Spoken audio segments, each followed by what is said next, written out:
Ջերուսման ամբողջական խնայող համակարգ, գումարած 100,000 դրամ արժողությամբ սերտիֆիկատ, բաժանած 18 ամիսների, հավասար է 0% տոկոսադրույք։ Մանրամասները idealsystem.am։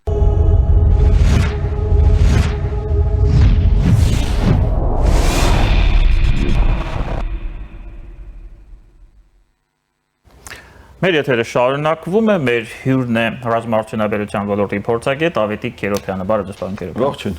Պարոն Քերոբյան, հետաքրքիր լուրեր են գալիս ապշերոնյան թերակղզուց։ Ադրբեջանի կառավարությունը նախատեսում է մինչև 30 թվականը պաշտպանության եւ ազգային անվտանգության բյուջեի ծախսերը կրճատել մինչև 4.7 միլիարդ դոլար։ 26-ի դրությամբ այդ ծախսերը կկազմեն 5.1 միլիարդ դոլար, այսինքն ստացվում է, որ 26-ից 29 թվականների ընթացքում պաշտպանության եւ ազգային անվտանգության ծախսերը կկրճատվեն 8.6%-ով։ Ադրբեջանը դեպի խաղաղություն է գնում։ Իհարկե բնական է, որ Ադրբեջանի պաշտպանական ծախսերը պետք է լինեն մեր եւ հայ հասարակության ընդհանրապես ուշադրության կենտրոնում, որովհետեւ դա որոշակի նպատակների կամ նպատակադրումների մասին տեղեկություն է տալիս։ Բայց ես ուզում եմ մեր ունկնդիրներին եւ դիտողներին հիշեցնել, որ անցյալ տարի իհարկե դա մասնագիտական հետազոտությունների հետևանքով է այդ տեղեկությունը իհայտ գալիս։ Անցյալ տարի Ադրբեջանը տարվա վերջում նույնպես հայտարարեց պաշտպանական ծախսերի կրճատման մասին։ Մոտավորապես մի 5%-ի չափով անցյալ տարվա ծախսերը մտադիր էին կրճատել տարվա կեսին։ Բայց տարվա վերջին ծախսերը իրականում բարձրացրին եւ մենք գիտենք եւ այս տաղավարում խոսել ենք նաեւ դրա մասին, որ Ադրբեջանը մեծածավալ ռազմական գնումներ է նախաձեռնել, մասնավորապես Պակիստան, այսպես չինական արտադրության JF-17 բազմաֆունկցիոնալ ինքնաթիռներ ռազմական, որը ընդհանրապես չի տեղավորվում ծախսերի կրճատման տրամաբանության մեջ։ Իհարկե, սա պետք է նաև դիտարկել, այսպես Փաշինյան, Ալիև պայմանավորվածությունների նաև ուղեցրում կրճատման մասին հայտարարություն, կրճատման մասին հայտարարությունը, որովհետև պարզ է, որ երկու կողմերն էլ ուզում են իրենց այսպես ժողովրդին ցույց տալ դրական դինամիկա այսպես առաջ մղվող խաղաղության օրակարգում, ճակերտների մեջ ասած իհարկե խաղաղության օրակարգում եւ օրինակ եթե համեմատենք թե ինչքան է մեր կրճատումը եւ իրենց կրճատումը տոկոսային առումով իրականում չնչին տոկոս է կրճատումը եւ երկար ժամկետի մեջ է, եւ սրան իհարկե պետք է նաև որոշակի այսպես թերահավատությամբ վերաբերվել, որովհետեւ այն ինչ որ իրենք հայտարարում են եւ իրականում ինչեր կարող են անել, դա մեծ տարբերություն կա դրանց մեջ։ Ես գիտեմ, ամենայն դեպս այդպիսի տեղեկատվություն ինսայդներ կան, դուք էլ վստահ եմ դա գիտեք, որ հիմնականում այդպիսի գնումները, օրինակ այդ նույն պակիստանա-չինական ինքնաթիռները եւ Հայաստանում էլ նույն վիճակը, այդ բյուջեի մեջ չեն տեղավորվում, դա լրիվ այլ միջոցներ են, որոնք այսպես ասեմ, արտաբյուջետային միջոցներ են, որոնք պաշտպանական բյուջեի մաս չեն։ Թե դա իրական տեղեկատվություն։ Չէ, դա այդպես չէ, օրինակ այդ նույն այդ 40 կործանիչ, այսինքն ռազմական ինքնաթիռների գնումը դա բյուջետային գնում է, չի կարող դա չներառվել պաշտպանական ծախսերի մեջ։ Սակայն մենք գիտենք նաև, որ Բաքվի Հանրապետությունը կարողանում է որոշակի սև կանխիկ գեներացնել միլիարդավոր դոլարներ, այդ թվում նաև գիտենք, որ այնտեղ պետական, այսպես ասած, ճակերտավոր նավթային եւ գազային ընկերությունները իրականում կարողանում են լցնել նաև այդ սև կանխիկի գանձարկղը եւ այնտեղից կարողանում են որոշակի գնումներ անել, ծախսեր անել եւ դա թափանցիկ չեն այդ ծախսերը։ Եվ գիտենք նաև, որ որոշակի աջակցություն այդ մասով տրամադրում է եւ Թուրքիան եւ Իսրայելը, գիտենք, որ ասենք Իսրայելը Իրանի դեմ իր այսպես պայքարի մեջ Ադրբեջանի հետ համագործակցում է եւ Թուրքիայի հետ էլ է համագործակցում եւ կա որոշակի ռազմական այսպես ձեռքբերումներ, որոնք որ այսպես բյուջետային տրամաբանության մեջ չեն տեղավորվում իհարկե։ Այսինքն այս բյուջեի պաշտպանական եւ անվտանգային բյուջեի կրճատումը ինքը պարտադիր չի նշանակում իրական ամբողջական կրճատում պաշտպանության եւ անվտանգության վրա կատարվող ծախսերի։ Այսինքն, պարոն Քերոբյան, ստացվում է, որ եւ Փաշինյանը եւ Ալիևը որոշակի քաղաքական ռևերանսներ են անում այն գործընթացի շրջանակներում, որը կոչվում է պայմանական, կոչվում է TRIP, եւ որը մեծ հաշվով մոդերատորը դա Դոնալդ Թրամփը եւ Ամերիկայի Միացյալ Նահանգները։ Իրականում գործողությունները ես կարծում եմ ոչ միայն այսպես նախաձեռնված են, այլ նաև համաձայնեցված են, որովհետեւ գիտենք նաև, որ օրինակ Բաքվի Հանրապետության վրա ուժեղ ճնշում է գործադրվում այս TRIP-ի իրականացման մասով եւ գիտենք նաև, որ Peace Act-ը կա արդեն կոնգրեսում, հա, որը կոչված է Միացյալ Նահանգների մասնակցությունը Հարավային Կովկասում տեղի ունեցող գործընթացներին, այսպես խաղաղության գործընթացներին ավելի առարկայական դարձնել։ Իսկ այդ նախագծով, օրենսդրական նախագծով նախատեսվում է, որ ամերիկյան կառավարությունը պարտավորված է լինելու կատարել որոշակի քայլեր, եթե Ալիևի ռեժիմը գնա ագրեսիվ գործողությունների։ Այսինքն սա ի պատասխան է արվում, կարելի է այդպես գնահատել։ Փոխլերացնում են, բայց այս խաղաղասեր կամ խաղաղատենչ հայտարարությունները, այո, արվում են հենց այդ TRIP-ի եւ Peace-ի շրջանակներում, որովհետեւ երկու կողմերն էլ եւ Փաշինյանը եւ Ալիևը պարտավորվել են ինչ որ բաներ անել։ Այդ նախաստորագրումը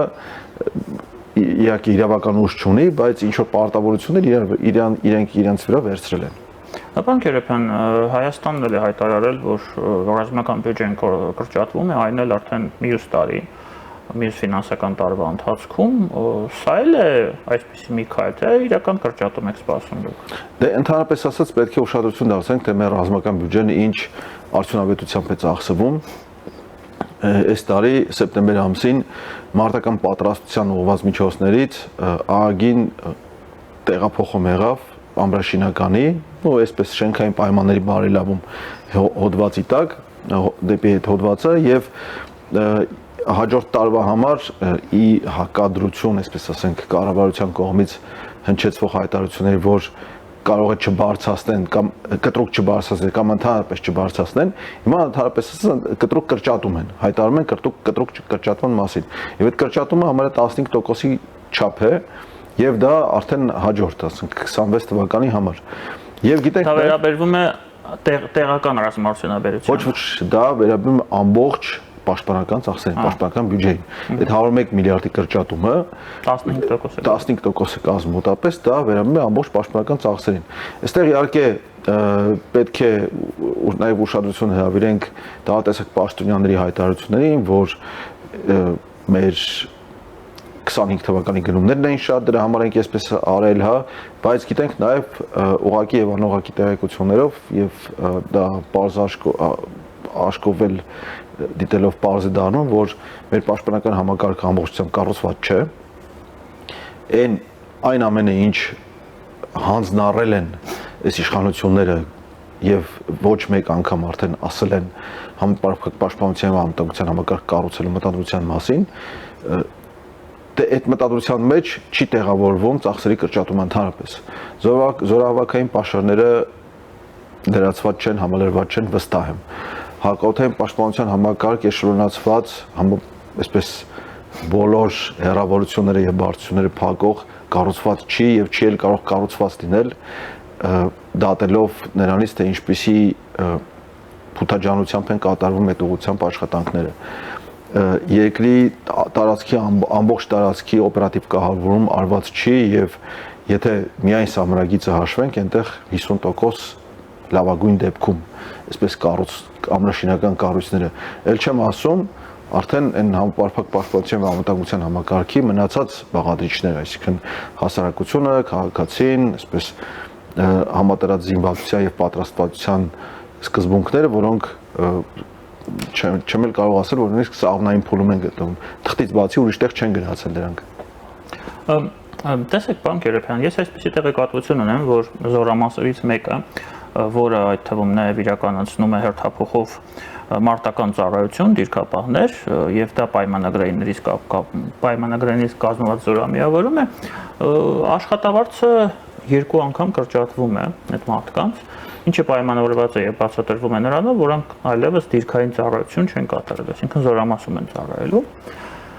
Տպավորություն է ստեղծվում, որ իշխանությունների համապատասխան պատասխանատուները հիմնական խաղադրույքը դրում են խաղաղության վրա, այսինքն նրա վրա, որ Ադրբեջանը ուղղակի չի հարձակվի, եթե այսպիսի փոփոխություններ են տեղի ունենում։ Որքանով է սա ողջամիտ, ինչ ռիսկեր կան այստեղ, եւ միգուցե իրոք դա կարող է համարել արդարացված։ Ադրբեջանի չհարձակվելու որևէ երաշխիք չկա։ Ավելին, եթե դիմացը թուլություն տեսնեն կամ տեսնեն անպաշտպանություն, անպաշտպանվածություն կամ տեսնեն հնարավորություն տարածք խլելու, հաստատ կհարձակվեն։ Հիմա վերադառնալով հարցի սկզբնամասին, ես արդեն մի 5 տարի լսում եմ, որ ինչ գործ ունի բանակը սահման պահի, թող սահմանապահներ պահեն եւ այլն։ Մենք ընդհանրապես ռազմավարական խորություն չունենք։ Մեր քարտեզին եւ աշխարհագրությանը քիչ թե շատ ծանոթ մարդիկ վստահաբար կրկնեն իմ կարծիքը, որ ցանկացած հարձակման դեպքում, եթե ճեղքվի առաջի գիծը, պաշտպանության առաջի գիծը, ասենք մի քանի ժամվա մեջ մի 10 կիլոմետր գոնե կխորանան։ Իսկ 10 կիլոմետրը, ասենք Սյունիքի կամ Գեղարքունիքի պարագայում նշանակում է տարածքային շատ ավելի մեծ կորուստներ, ոչ թե երկարություն անգամ խորություն բազմապատկած, այլ շատ ավելի մեծ կորուստներ է տարածքի նշանակում, ինչը մենք եթե այսօր ինչ-որ մեկ ասի, որ մի քառակուսի մետրի կորուստ կարող ենք թույլ տալ, դա արդեն վատ է, բայց այդպիսի ներխուժման պարագայում հարյուրավոր կամ հազարավոր քառակուսի կիլոմետրեր Ադրբեջանը կարող է զավթել, եւ մենք գիտենք իրենց մոտ այսպես գրված նույնիսկ կանոն կա, որտեղ մտել ենք, այնտեղից դուրս չեն գալիս։ Ես խիստ կասկածում եմ, որ առանց կոշտ հակազդող գործողությունների ադրբեջանցիք դուրս կգան Գեղարքունիքի, Տավուշի կամ Սյունիքի Վայոց ձորի ռազմակալված տարածքներից շատ մեծ ջանքեր են անհրաժեշտ եւ միայն բանակցությունները բավարար չեն լինելու։ Իսկ սահմանագծումը Սահմանագծումը Որտեղ իշխանությունները բարբերաբար ասում են, որ այդ գործընթացի ժամանակ պետք է դա լուծվի այդ խնդիրը։ Սահմանագծումը եւ ընդհանրապես սահմանագծման հետ կապված բանակցությունները որևէ երաշխիք տարածքի անվտանգության ապահովման չեն։ Մենք գիտենք անցյալ տարի Տավուշում սահմանագծման սահմանազատման որոշակի աշխատանքներ էին արվում, որի ընթացքում եւ որի հետևանքով Հայաստանի Հանրապետության քաղաքացիներ իրենց ունեցվածքից զրկվեցին։ Իհարկե ոմանք արդարացնում են, որ փոխհատուցում ստացան, բայց ինչի հաշվին ստացան այդ փոխհատուցումը, պարզ չէ, բայց նաեւ այսպես այն սահմանից, որից այն կողմ Ադրբեջան էր, իսկ այս կողմ Ադրբեջանի ԽՍՀ-եր, իսկ այս կողմ հայկական ԽՍՀ-եր, այդ սահմանից ներսել տարածքներից զրկվել ենք։ Բերքաբերի ջրամբարի հյուսիսարևմտյան ափում կա 60 քանի հեկտար տարածք, որը մշակվում է մինչև 24 թվականը հայ գյուղացիների կողմից, որը մտնում էր ՀԽՍՀ վարչական սահմանի վարչական տարածքի մեջ, որտեղ այսօր գյուղացին ուղղակի հնարավորություն չունի գնալու։ Արդեն տարուկեսը չի կարողանում գնալ իրեն սեփականության իրավունքով պատկանող եւ այսպես սահմանագծված սահմանազատված տարածքներից ներս։ Այսինքն դե յուրե հայկական հող է, բայց դե ֆակտո չեն կարող օգտագործել։ Դե յուրե հայկական է, դե ֆակտո հայկական տիրապետության տակ է, բայց փաստացի չի օգտագործել անհնարին է, որովհետեւ ճանապարհներ չկան։ Հենց այդ գործընթացի արդյունքում այդ տարածքը փաստացի դուրս է եկել Հայաստանի տարածքից։ Պարոն Քերոպյան, ես հիմա քարտեզագետների տվյալներն եմ ձեզ տրամադրելու, վստահ եմ դուք էլ դա գիտեք, ավելի շատ մեր հեռուստադիտողներին, նշվում է, որ 240 կիլոմետր օկուպացված տարածք ունենք այս պահին Ադրբեջանի կողմից,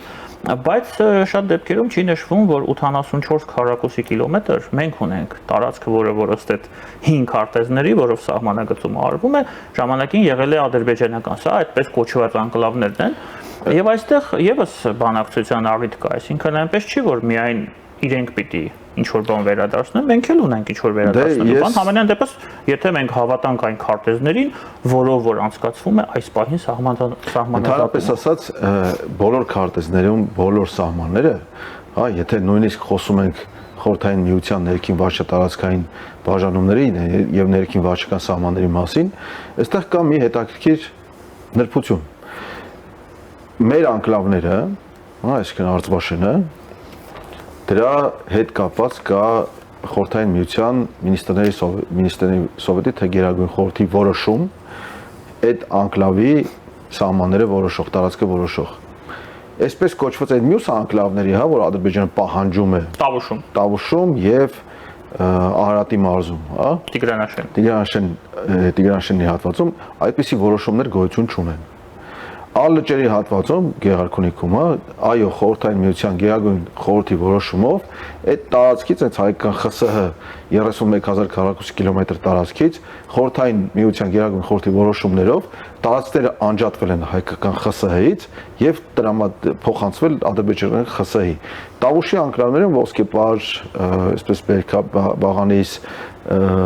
այրում, հա, այնտեղ Կայան գյուղն է եւ այլն, այդ տարածքներում եւ Տիգրանաշենի հետ կապված այդպիսի որոշումներ չկան։ Դրանք կամայական կերպով առաջացած սահմաններ չեն, գծեր են, որից ներս տարածքը տրվել է Ադրբեջանին, թուրքաբնակ բնակավայրերի արկայության պայմանավորված, հա, գոյության պայմանավորված։ Բայց որոշումները այդպիսի չկան։ Եվ գիտեմ, որ պահանջը դրվել է հայկական կողմից այդ քարտեզները հիմնավորող որոշումներ ներկայացնելու եւ կարծում եմ, որ սահմանագծման եւ սահմանազատման գործընթացի 1.5 տարվա ընդմիջումը պայմանավորված է նաեւ որոշ չափով դրանով, որ այդ քարտեզների հիմնավորող որոշումներ ուղղակի գոյություն չունեն։ Եվ Ադրբեջանի պահանջները Տիգրանաշենի, Կայանի եւ ներքին թևերի Ոսկեպարի հետ կապված դրանք օդում ձևավորված պահանջներ են։ Այդ գծերը գծվել են ինչ որ քարտեզների վրա, որոնք իրավական ուժ չունեն, իրավական հիմնավորում չեն ստացել։ Պարոն Քերոբյան, դուք ներկայացրեցիք ձեր մոտեցումները կապված ներկա գործընթացների հետ, պաշտպանական բնակավայրում այդ թվում նաև։ Խնդրում եմ նաև կիսվեք ձեր տեսլականով, ձեր տեսակետով կապված Հայաստանի անվտանգային ռազմավարության, պաշտպանական կարողությունների զարգացմանը հետ կապված տարածաշրջանային գործընթացների համատեքստում, ինչ է մեզ թելադրում այդ տարածաշրջանային գործընթացները, օրինակ այն ինչ կատարվում է եւ շարունակվելու է կատարվել Իրանի շուրջ, ինչ կատարվում է Մերձավոր Արևելքում, Ուկրաինայում, այս ամբողջը մենք հասկանում ենք, չէ՞ որ մենք չենք կարող անմասն լինել։ Մի մեծ տարածաշրջան է, հետխորհրդային տարածքում են գտնվում, մեծ Մերձավոր Արևելքում են գտնվում, այս բոլոր իրադարձությունները մեզ ինչ են հուշում, ինչպես մենք պետք է գործենք, որպեսզի փորձենք գոնե մի փոքր սեփական ուժերով այդ անվտանգությունը ապահովել։ Դե տեսեք, երրորդ համաշխարհային պատերազմը իրականում ընթացքի մեջ է։ Գիտենք, որ ռուս-ուկրաինական պատերազմը միայն Ռուսաստանի եւ Ուկրաինայի մեջ չէ, Ռուսաստանի կողմից ներգրաված են պետական ակտորներ, այսինքն Հյուսիսային Կորեան եւ Չինաստանը բացահայտ կերպով մասնակցում է, Հյուսիսային Կորեան զորքով է մասնակցում, իսկ Ուկրաինայի կողմից ՆԱՏՕ-ին ամբողջ, չասեմ ամբողջ ներուժով, բայց ՆԱՏՕ-ի անդամ շատ երկրներ զենք զինամթերքի մատակարարներով Թուրքիան է ուղիղ կերպով մասնակցում այդ ամեն ինչին, հա, երբեմն ռուսներին խաբելով, երբեմն ուկրաինացիներին խաբելով, ինչ որ շահեր իր համար փոկելով, շատ երկրներ ուղիղ ռազմական մասնակցություն ունեն։ Գիտենք, որ մերձբալթյան երկրները տարածք են տրամադրում Ուկրաինային, Ռուսաստանի տարածք հարվածներ հասցնելու համար։ Ադրբեջանը շատ հավանական է, որ իր տարածքը տրամադրում է Ուկրաինային, Ռուսաստանի տարածքի վրա հարձակումներ եւ հնարավոր նաեւ Ղազախստանը, որտեղ են հարվածները, որոնք որ կատարվեցին ռուսական ռազմավարական ավիացիայի բազաներին, դա հնարավոր չէր ուղիղ կերպով Ուկրաինայի տարածքից իրագործել եւ այստեղ շատ մասնակիցներ են խառնված։ Իրան-իսրայելական կոնֆլիկտը քնել է այսպես թեթև թմբիրի մեջ է, բայց վստահ եմ, որ շատ ավելի մեծ չափեր են ունենալու, եթե էական փոփոխություններ, ասենք Ռուսաստանի շուրջ ձևավորված ուժային կենտրոնի եւ Միացյալ Նահանգների շուրջ ձևավորված ուժային կենտրոնի միջև այնտեղ լուրջ գործողություններ տեղի չունենան, հա, համաձայնաբանակցային գործողություններ։ Մերձավոր Արևելքը մի մեծ վարույթի տակառ է, ինչքան էլ որ ասեմ, որ Համասը հանձնվեց եւ Գազայի շուրջ կոնֆլիկտը լուծված է, ես համոզված եմ, որ այնտեղի ժողովուրդները անհաշտ են իրար հետ, իրար եւ հնարավոր չէ հարատև խաղաղություն, որովհետեւ շատ շահեր, արաբների շատ շահեր արդեն խիստ ձևով ստորադասվել են Իսրայելի շահերին, իսկ մենք չենք կարող վստահաբար ասել, որ տարածաշրջանը գնում է խաղաղության։ Միացյալ Նահանգները Վենեսուելայի հետ կոնֆլիկտ են էսկալացնում արդեն եւ ոչ միայն թալիբները Պակիստանի հետ Պակիստան-Հնդկաստան հակամարտությունը ոչ մի դեպքում չի կարելի համարվել լուծված Պակիստան-Աֆղանստան թալիբների մասին արդեն ասացի Պակիստանը շուտով մաս է կազմել Իրանի շուրջ Իրանի շրջափակման գիտենք որ ասենք այնտեղ ցամաքային շատ բան չկա բայց ռազմական ներկայության ավելացումը այդ մոտապես 800 կիլոմետրոնց հատվածում Պակիստանը Իրանի սահմանի այնտեղ կարող է լուրջ դերակատարում խաղալ Իրանի ընդհանուր իրավիճակում եւ գիտենք որ ասենք այս թրիպ ճանապարհով նաեւ Թուրքիան եւ Ադրբեջանը համարում են որ սրանով մեզ կտրելու են Իրանից Այսինքն իրենց նպատակների մեջ նաև դա դրված է, որ թրիպը ընդամենը մի շեղող գործոն է, իրականում իրենք դրանից հետո շատ ավելի լուրջ եւ շատ ավելի մասշտաբային գովազդում եւ տարածում են Զանգեզուրի միջանցք եզրույթը եւ համարում են եւ դա ներկայացնում են իրենց ներքին հանրություններին, որ դա Թուրանի միավորման բանթուրանական ծրագրերի մեջ լրջագույն նվաճում է հենց Թուրքիայի եւ Ադրբեջանի համար եւ Թուրքիայի համար առաջին հերթին։ Եվ գիտենք նաեւ որ Թուրքիան ենթակառուցվածքային մեծ ծրագրեր արդեն նախաձեռնել եւ իրականացնում հենց այդ միջանցքային տրամաբանության մեջ։ Այնպես որ մեզ իհարկե խիստ անհրաժեշտ է նոր անվտանգային ռազմավարություն, որը այս կառավարությունը բարեհաջող կերպով քնեցրել է այդ գործընթացը վերջին փաստաթուղթը ուզում հիշեցնել, որ թողարկված է 2020 թվականի հունիսով թե հուլիսով է թվագրված, իսկ դրանից հետո մենք լուրջ անվտանգային լուրջ հարվածներ ենք կերել եւ շարունակում ենք, հետընթաց է այդ բնակավարում այդ մասով։ Եվ մենք պետք է լրջորեն վերանայենք, այսինքն միայն թղթեր ստորագրելով կամ նախաստորագրելով այս հարցը չի լուծվում։ Մենք պետք է լրջորեն վերանայենք մեր անվտանգային ռազմավարությունը եւ ինչպես ասեցի պետք է կառուցենք իրական համապարփակ պաշտպանության եւ անվտանգության համակարգ, որում երկի յուրաքանչյուր քաղաքացի, բնակիչ, հայ ժողովրդի բոլոր մասերը, պետական կառավարման մարմինները, տեղական ինքնակառավարման մարմինները, համայնքները, քաղաքացիները պետք է իմանան իրենց անելիք արտակարգ իրավիճակների եւ ռազմական դրության ժամանակ, պատերազմի ժամանակ պատրաստված եւ մարզված լինեն։ Ավելին պետք է պաշարներ լինի, ասենք հենց թեկուզ ռադիացիոն անվտանգության հետ կապված, որովհետեւ գիտենք, որ ասենք մեծամորի ատոմակայանը ինչքան էլ լինելով տնտեսական գործոն, ինքը նաև անվտանգային գործոն է եւ անվտանգության ապահովում, բայց կարող է նաև վտանգել որպես ներկայանա, եթե այդտեղ լինի ռադիացիոն վթար։ Բնակչությունը պետք է այդ ամենի պատրաստված լինի։ Բայց այսօր տեսնում ենք, որ անկանոն շինարարությունը այնպեսի, որ Երևանից դուրս գալը խոճապ պայմաններում տևելու է օրեր։ Եթե այդպիսի իրավիճակ առաջանա։ Պարոն Քերոբյան, հուսանք, որ այդպիսի իրավիճակ չի առաջանա, բայց միայն հույսով, այո, պետք է միայն հույսով չի կարելի ապրել։ Տեսեք, մի օրինակ բերեմ, անցյալ տարի Տավուշում եւ Լոռիում եղան ջրհեղեղներ եւ բնակչությունը փաստացի պարզ դարձավ, որ բնակչությունը անպաշտպան է այդ տարերին աղետների առաջ եւ ոչ միայն բնակչությունը, պետությունը ամբողջապես մինչև այսօր կան ճանապարհներ եւ կամուրջներ, որոնք վերականգնված չեն, այսինքն իրենց նախկին թողունակությանը չեն վերադարձել, ժամանակավոր կամուրջներ են գցել մինչ այդ գործող ավտոմոբիլային կամուրջների փոխարեն եւ դեռ այսօր այդպիսի վիճակ է, 1.5 տարի համար անցել դրանից։ Այսինքն մենք պետություն եւ պետական կառավարման համակարգ վերակառուցելու խնդիր ունենք մեր երկրի ներսում, որպեսզի այդպիսի աղետների պարագայում, պատերազմի պարագայում չհայտնվենք խոճապի մեջ։ Շատ շնորհակալ եմ ձեզ, պարոն Քերոբյան։ Շնորհակալություն։ Մեր հյուրներ ռազմարտությունաբերության ոլորտի փորձագետ Ավետիք Քերոբյանը, քիչ անց մենք կվերադառնանք եւ կշարունակենք մեր եթերը։